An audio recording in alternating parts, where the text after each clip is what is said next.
Hello friends, आप सभी को हमारे यूट्यूब चैनल मैथ वाले पे फिर आज सभी का स्वागत है। आज का जो टॉपिक है जो कि काफ़ी इम्पोर्टेंट है, ठीक है, जो आपका जो घात समीकरण को पूर्ण वर्ग विधि से हल करें, यानी पूर्ण वर्ग विधि से हर एक साल एक क्वेश्चन आपके एग्जाम में आता है। पूर्ण वर्ग विधि, पूर्ण का मतलब होता है पूरा परफेक्ट निकलना चाहिए, ठीक है। तो देखो पहली बात इसमें क्या कर लेते हैं कि सवाल पूर्ण वर्ग विधि से हल करना है, तो पहले इसका बेसिक देख लेते हैं कि पूर्ण वर्ग विधि कहते किसको हैं। तो जैसे यहां पर देख लीजिए पूर्ण वर्ग विधि का मतलब क्या होगा। तो पूर्ण वर्ग विधि का मतलब ये होगा कि पूर्ण का मतलब पूरा, जिसका पूरा परफेक्ट निकलेगा वही आपका पूर्ण वर्ग विधि होगा। तब पूर्ण वर्ग विधि एग्जाम्पल में कौन होगा। तो एग्जाम्पल में जैसे मान लेते पहला आपका 1 होगा, 1 के बाद आपका 4 होगा, 4 के बाद 9 होगा, 9 के बाद 16। ये सब क्या है, तब पूर्ण वर्ग है। कैसे, तो अगर मान लेते अगर 1 में अगर रूट लगाते हो तो 1 का पूरा परफेक्ट कितना निकलेगा 1। अगर मान लेते अगर रूट 4 को अगर परफेक्ट मानते हो तो 4 का वर्गमूल कितना निकलेगा 2 निकल जाएगा, ठीक है। उसके बाद रूट 9 है, अगर रूट 9 को अगर मान लेते वर्गमूल आप निकालिएगा कितना होगा 3। तो ये सब क्या है, तो परफेक्ट स्क्वायर रूट है। तो ये जो क्वेश्चन है कि द्विघात समीकरण, देखो एक द्विघात समीकरण होता है, एक द्विघात बहुपद होता है, एक द्विघात सूत्र होगा, 3 गो मेथड होता है, लेकिन जो मेथड से कहेगा वही मेथड से आपको बनाना होगा, ठीक है। तो इस वीडियो में हम पूर्ण वर्ग विधि से एकदम शानदार तरीके से आपको हम बताते हैं। तो देखिए पहली बात क्या है, अब सवाल में यहां पर आ जाते कि सवाल क्या है। तो सवाल में यहां पर है 2x² - 7x + 3 = 0, जो कि ये क्वेश्चन 2021 में पूछा गया है। वो भी क्वेश्चन पूछता है 2 नंबर के क्वेश्चन में। तो देखो जो मेथड से कहेगा वही मेथड से बनाना है। तो देखो शुरू में आपको देखना है बस शुरू वाला डिजिट देखिएगा कि ये पूर्ण वर्ग संख्या है कि नहीं। तो यहां पर 2 है, क्या 2 पूर्ण वर्ग संख्या है? नहीं है, क्योंकि 2 परफेक्ट स्क्वायर रूट नहीं है। तो इसमें क्या करेंगे, तो जो आपका परफेक्ट स्क्वायर रूट नहीं है ना, उसी से दोनों तरफ क्या करते हैं, हम भाग कर देते हैं। क्या करते हैं, भाग इसलिए करते हैं कि जब भाग कर दीजिएगा ना तो ये परफेक्ट स्क्वायर रूट हो जाएगा। कैसे, तो लिखिएगा यहां पर, तो 2 है तो यहां पर लिखेंगे दोनों तरफ 2 से भाग करने पर, दोनों तरफ 2 से क्या करने पर, भाग करने पर, भाग आप कर दीजिएगा। तो यहां पर भाग कैसे करेंगे, तो देखो 2 है तो यानी यहां पर लेंगे 2x², अब बट्टा कितना है 2, सब में भाग कर दो, ठीक है। माइनस से माइनस 7, तो 7/2 x है तो यहां पर x हो गया, प्लस 3 है तो 3 हो गया, अब बट्टा कितना हो गया 2, अब बराबर आपका हो गया 0 बट्टा कितना हो गया 2। इतना भाग आप कर दीजिएगा, क्यों, क्योंकि परफेक्ट स्क्वायर रूट नहीं है इसलिए। तब क्या करेंगे, 2 से 2 को क्या करेंगे, काट देंगे, तब बचेगा क्या, तब बचेगा आपका x², ठीक है, माइनस यहाँ पर हो गया आपका 7/2, ये x है तो आपका हो गया x का x, अब प्लस हो गया आपका 3, ये 3 हो गया 2, अब बराबर यहां पर हो गया 0 में कोई भी संख्या से भाग करो तो 0। अब क्या करेंगे, तो इस x को हम x को कैसे लिख सकते हैं, तो x को आप ऐसे लिख सकते हो x का होल स्क्वायर। तब ये तो x में x से गुना कीजिएगा तो x² ही होगा, ठीक है। माइनस है तो माइनस, अब इसको रख दो ऐसे ही 7/2 x है तो आपका x हो गया, अब प्लस 3 है तो 3/2, अब बराबर क्या हो गया 0।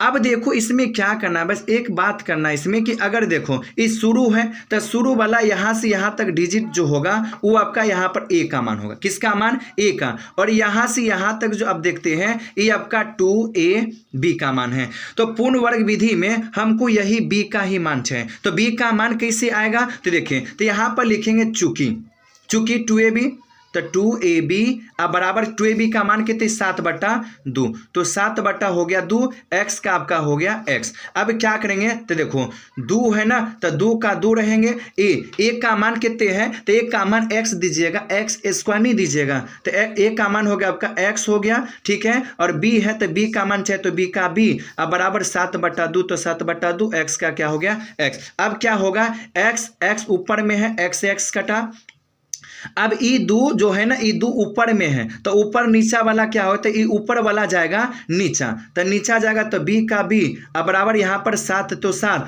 यहाँ पर 2 है तो 2, ये 2 गुना ऊपर में है भाग में तो चला गया गुना में, तो इसका मतलब हो गया b बराबर 7 अब बट्टा 2 दूना कितना हो गया 4। यहाँ तक आप कर लीजिएगा। उसके बाद क्या करना पड़ता है, जो b का जो मान आया उसको एक बार स्क्वायर करके जोड़ते हैं, एक बार स्क्वायर करके घटाते हैं, यानी इसको एक बार जोड़ना है एक बार घटाना है। तो कैसे, तो यहाँ पे लिखेंगे बी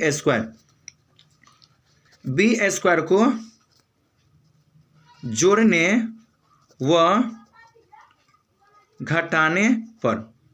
घटाने पर तो पहले इस बी स्क्वायर को जोड़ने से पहले हम क्या करते, ई जो डिजिट देखती है वाला, ई दोनों डिजिट यहाँ पर लिखते हैं। ठीक है, तो यहाँ पर लिखने का मतलब हो गया, तो यहाँ पर हो गया आपका एक्स का स्क्वायर, ठीक है, माइनस है तो माइनस, यहाँ पर 7/2 है तो 7/2, एक्स है तो एक्स हो गया। अब यहाँ से जब आपने 2 डिजिट यहाँ पे उतार दिया तब उसके बाद एक बार इस बी स्क्वायर को एक बार जोड़ना है, तो प्लस यहाँ पर करेंगे, एक बार जोड़ना है तो 7/4 का होल स्क्वायर, एक बार जोड़ो और एक बार घटाओ तो वही 7/4 का हो गया होल स्क्वायर। इतना तो एक बार जोड़ लिए एक बार घटा लिए। उसके बाद क्या है, तो इसमें 2 डिजिट है, यहाँ पर आपने लिखा एगो डिजिट तो बाकी है ना, तो इसीलिए यहाँ पर हो गया प्लस क्या है 3/2 अब बराबर क्या है 0। अब देखिए अब क्या करना है, अब दिमाग लगाइए, यहाँ से और यहाँ तक जो आपका फॉर्म है ये क्या है,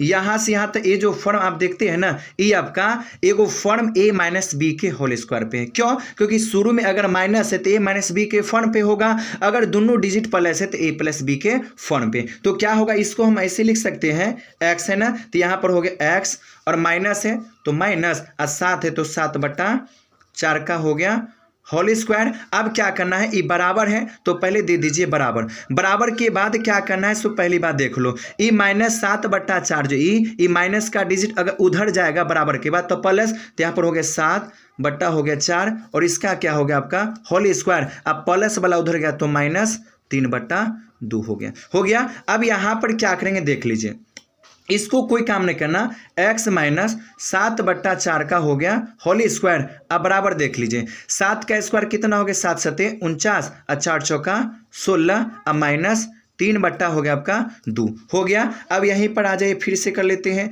तो यहाँ पर आपका हो गया x माइनस 7 हो गया 4 का हो गया होल स्क्वायर। अब यहाँ पर देखो 16, अभी 16 और बट्टा के नीचा में 2 है ना, ये दोनों का लॉस निकालेंगे, तो लॉस निकाले तो कितना होगा 2 16 का, तो 2 16 का 16, तो 16 का 16 तो 49 का 49 और 2 8 16 तो 8 24 हो गया। अब उसके बाद यहाँ पर देखिए क्या कर लेते हैं, इसके बाद यहाँ पर अगर हम बनाते हैं तो यहाँ पर बनेगा कैसे, तो देख लीजिए, तो यहाँ पर ई जो है ई वाला यहाँ पर पहले लिख लेंगे शुरू वाला, यहाँ पर x है ना तो x माइनस 7/4 का होल स्क्वायर हो गया। अब बराबर देख लीजिए क्या करेंगे, तो देखो 16 है तो 16 का 16 बट्टा लगा देंगे। अब क्या करेंगे, 9 में से 4 घटा तो हो गया आपका 5 ना, और 4 में से 2 घटा तो हो गया आपका 2, यानी इसका मतलब ये हो गया 25 बट्टा कितने हो गया ना, तो 25 बट्टा हो गया 16।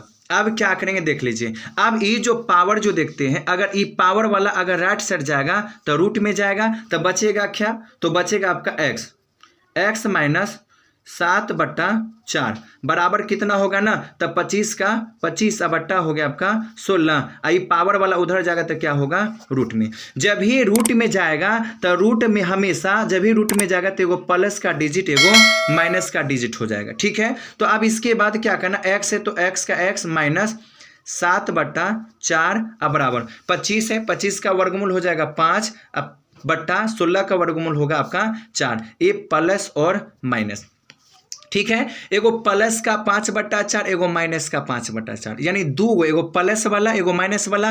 तो अब यहाँ से क्या करना है, तो यहाँ से 2 गो चिन्ह है तो एगो चिन्ह प्लस का ले लीजिए, तो यहाँ पर लिखें प्लस का चिन्ह लेने पर, तो प्लस का चिन्ह लेने पर तो प्लस वाला चिन्ह, तो यहाँ पर देखिए x है तो यहाँ पर लिखिए x माइनस 7/4 अब बराबर 5, तो 5 हो गया 4। अब क्या करना है तो x का वैल्यू चाहिए, तो x का x हो गया बराबर 5/4 है तो 5/4, अब माइनस उधर गया तो प्लस 7 कितना हो गया 4 हो गया। x है तो यहाँ पर x का x हो गया, 4 4 का लॉ से निकालिएगा तो 4, तो 5 इकाई 5 प्लस 7 इकाई 7, तो x का वैल्यू कितना होगा 5 7 हो गया 12 हो गया 4, तो काट दीजिएगा क्या मरते में 3, तो x बराबर हो गया 3। ये पहला हो गया। अब प्लस का चिन्ह लिए थे ना, अब लेंगे माइनस, तो यहाँ पर लेंगे माइनस का चिन्ह लेने पर, माइनस का चिन्ह लेने पर, तो माइनस का अगर चिन्ह आप लेते हो तो वही लिखिएगा, पहले x माइनस 7 लिखिएगा, तो x माइनस 7/4, अब माइनस है ना तो माइनस यानी इसका मतलब माइनस 5/4। अब x है तो x का आपका x हो गया, तो यहाँ पर हो गया माइनस 5/4, आई माइनस वाला इधर गया तो प्लस 7/4 हो गया, तो x का आंसर कितना आएगा, तो 4 4 लस निकला, तो माइनस 5 इकाई माइनस 5 प्लस 4 इकाई 4, तो 7 इकाई 7, तो x बराबर कितना हो गया, 7 में से 5 घट गया तो 2 बट्टा हो गया 4, तो 2 इकाई 2 और 2 दूना 4, तो x का जो आपका आंसर आएगा वो x का आंसर कितना होगा, तो x का आंसर हो गया आपका 1/2। यही आपका हो गया एक पहला आंसर ही हो गया। अब दूसरा आंसर ए। तो ये जो क्वेश्चन है जो कि पूर्ण वर्ग विधि से जो कि काफ़ी इंपॉर्टेंट क्वेश्चन है, ठीक है। तो ये वीडियो हमने बनाया जो कि हर एक साल पूछा जाता है। तो वीडियो लगा तो वीडियो को लाइक कर दीजिएगा, चैनल को सब्सक्राइब कर दीजिएगा। मिलते अगले वीडियो के बाद। जय हिंद जय भारत।